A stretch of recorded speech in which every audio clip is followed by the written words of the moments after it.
55 rakyat Palestin terkorban dalam serangan Israel di Beit Lahia, utara Gaza.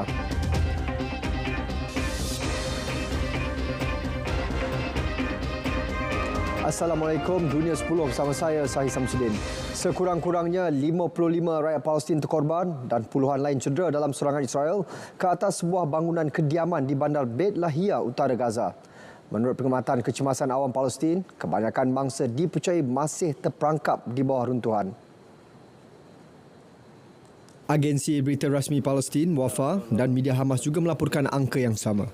Kebanyakan yang terkorban dalam serangan tersebut adalah wanita dan kanak-kanak. Bagaimanapun, tiada sebarang respons segera dari pihak Israel.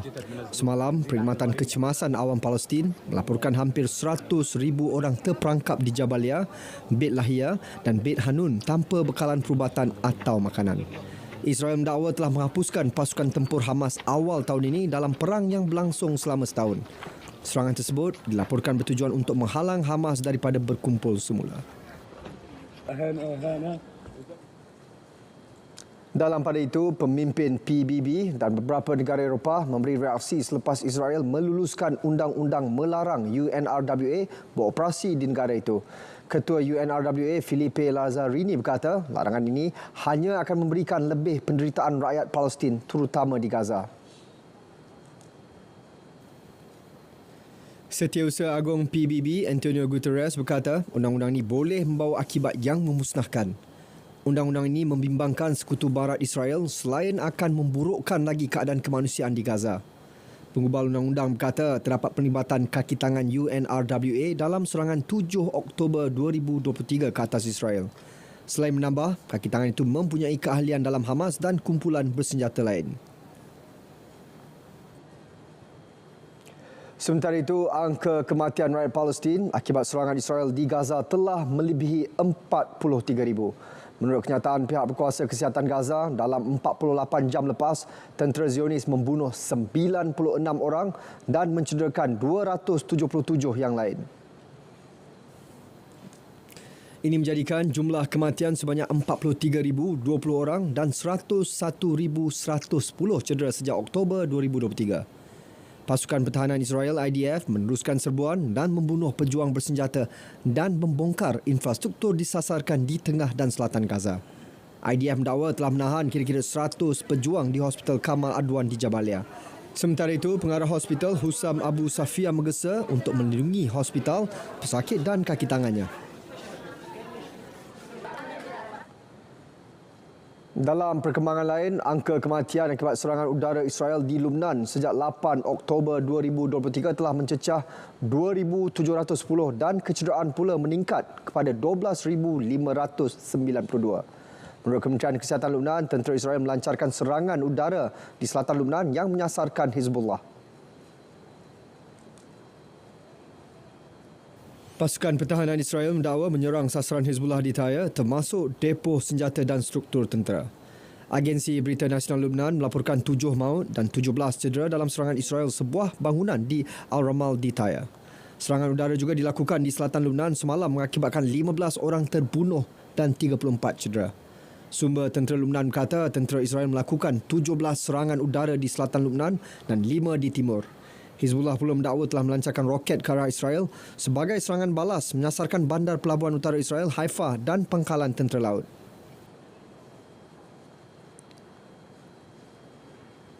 Sekurang-kurangnya 4 orang terkorban dan 6 yang lain cedera dalam serangan bertali arus Rusia ke atas 2 bandar terbesar Ukraine, Kharkiv dan Kiev.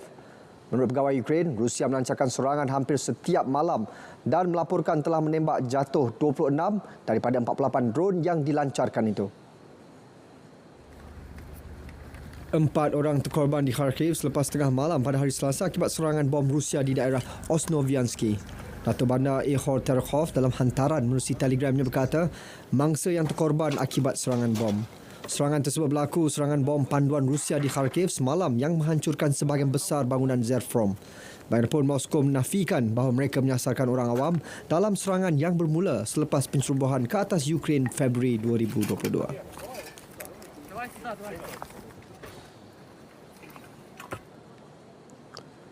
Ribuan orang membantah di luar Parlimen Georgia selepas parti pemerintah memenangi pilihan raya yang dicemari penyelewengan pengundian. Beberapa penunjuk perasaan membawa spanduk anti-Rusia dan berkata pilihan raya ini adalah antara parti impian Georgia. Perkataan dicuri dipancarkan di hadapan bangunan Parlimen di Tbilisi, ibu negara Georgia, namun tiada sebarang rusuhan berlaku. Parti Georgian Dream yang berkuasa sejak 2012 memenangi hampir 54% undi pada pilihan raya tersebut. 4 parti pembangkang utama yang memenangi kerusi tidak mengiktiraf keputusan itu dan akan memboikot Dewan Parlimen. Presiden Salome Zurbichli menggesa orang ramai untuk turun ke jalan raya selepas keputusan diumumkan dan berkata, anda tidak kalah dalam pilihan raya, undi anda telah dicuri. Zurbichli menekankan pentingnya mempertahankan hak perlembagaan dan undi rakyat.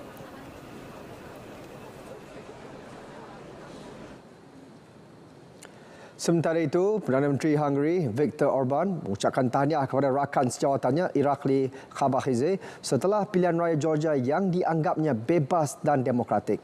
Parti pemerintah Georgian Dream dan Suruhanjaya Pilihan Raya menegaskan undian adalah adil sementara kuasa barat meminta adakan siasatan. Pelanggaran seperti ugutan dan keganasan dilaporkan pemantau dari Pertubuhan Keselamatan dan Kerjasama di Eropah, namun mereka tidak menuduh pilihan raya itu sebagai penipuan. Georgia berusaha untuk menyertai EU tetapi permohonan mereka dibekukan akibat kecenderungan otoritarian parti pemerintah. Orban menyokong usaha Georgia dan menyatakan keputusan pilihan raya adalah pilihan pro-Eropah. Itt egy Európa párti döntést hoztak a georgiai emberek. Sesi persekolahan terpaksa ditangguhkan di beberapa bandar dan daerah di Hainan Selatan China akibat hujan lebat yang bermula semalam. Menurut pihak berkuasa tempatan, hujan ini disebabkan oleh gabungan sisa taufan Trami dan udara sejuk. Di mana asalnya, jalan raya telah dinaiki air dan beberapa kawasan mengalami gangguan bekalan elektrik. Sekolah rendah, menengah dan tadika di Sanya menangguh kelas pada tengah Isnin sehingga pagi tadi. Bagaimanapun, kelas disambung semula pada sebelah petang apabila hujan semakin lemah. Bandar Qionghai dan daerah Tonchang serta Chiang Mai juga mengeluarkan notis penggantungan kelas.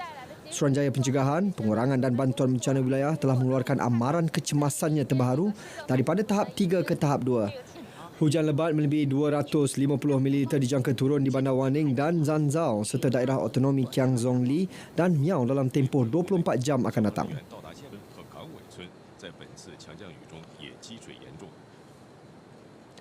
Empat orang cedera termasuk pemandu sebuah tram selepas kenderaan itu merempuh sebuah kedai di tengah Oslo, Norway. Menurut laporan polis, perkhidmatan kecemasan memberikan rawatan kepada yang cedera di tempat kejadian. Bagaimanapun, tiada kecederaan parah dilaporkan. Ketika kejadian, terdapat kira-kira 20 penumpang di dalam tram tersebut. Tram itu telah menembusi kedai di tingkat bawah sebuah bangunan 4 tingkat. Nas tersebut mencetuskan tindak balas besar-besaran oleh perkhidmatan penyelamat yang mengepung kawasan tersebut. Jurucakap pengendali tram, Swaprovian, berkata pemeriksaan oleh pakar perlu dijalankan dan masih terlalu awal untuk menentukan punca pelanggaran.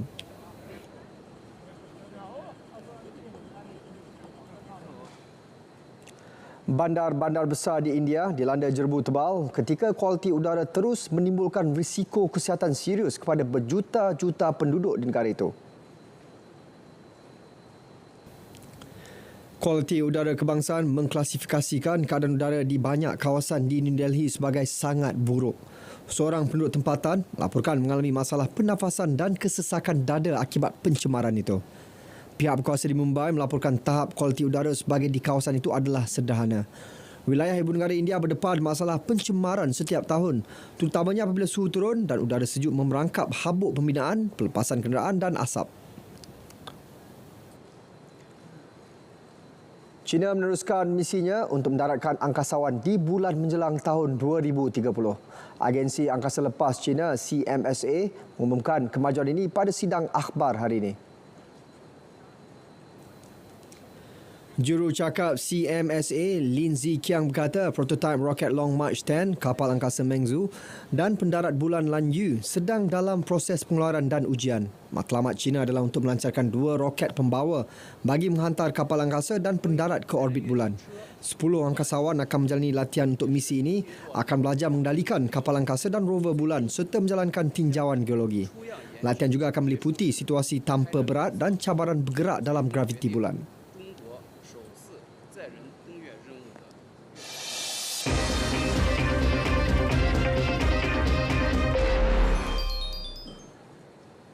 Pemenang Ballon d'Or 2024 Rodri berkata kemenangannya adalah keadilan untuk bola sepak Sepanyol. Jelas bintang Manchester City itu, Sepanyol telah menghasilkan sistem bola sepak terbaik dalam sejarah dengan beberapa pemain telah mengubah bukan sahaja gaya tetapi bola sepak secara umum. Beliau menjadi pemain Sepanyol pertama menangi anugerah itu sejak pemain Barcelona Luis Suarez pada 1960. Al final es un balón de justicia para el fútbol español. Creo que hemos hecho uno de los mejores fútbols de la historia en algunas etapas, con algunos de los mejores jugadores que han cambiado no solo el estilo, sino el fútbol en general, ¿no? Como lo entendíamos. Y bueno, yo creo que parte de este balón es de ellos, ¿no? Porque para mí eran mis referentes cuando era joven. Rodri, 28 tahun, memainkan peranan penting memacu kejayaan Manchester City menjulang trofi Liga Perdana Inggeris EPL kali keempat berturut-turut. Beliau turut dinobat sebagai pemain terbaik Euro Jerman 2024 tahun ini selepas membantu Sepanyol menjulang kejuaraan keempat negara Eropah berkenaan.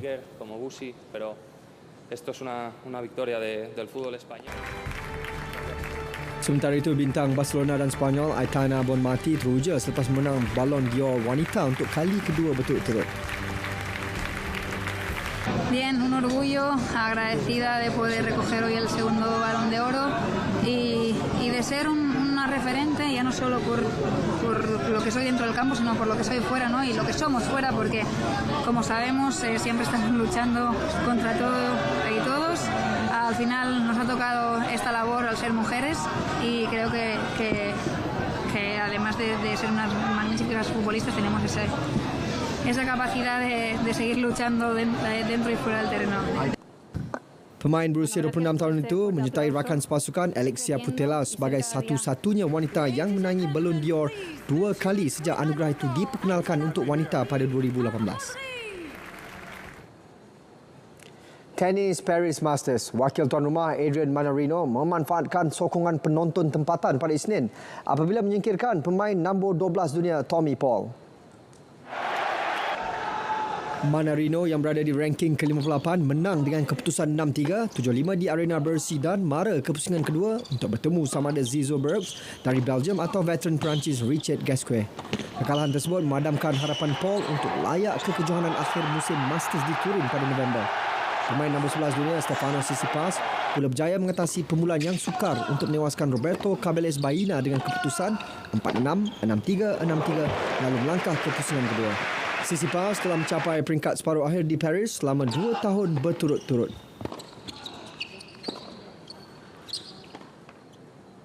Sekian Dunia 10 dari Sungai ke Segara, Palestin pasti merdeka. Assalamualaikum, salam Malaysia Madani.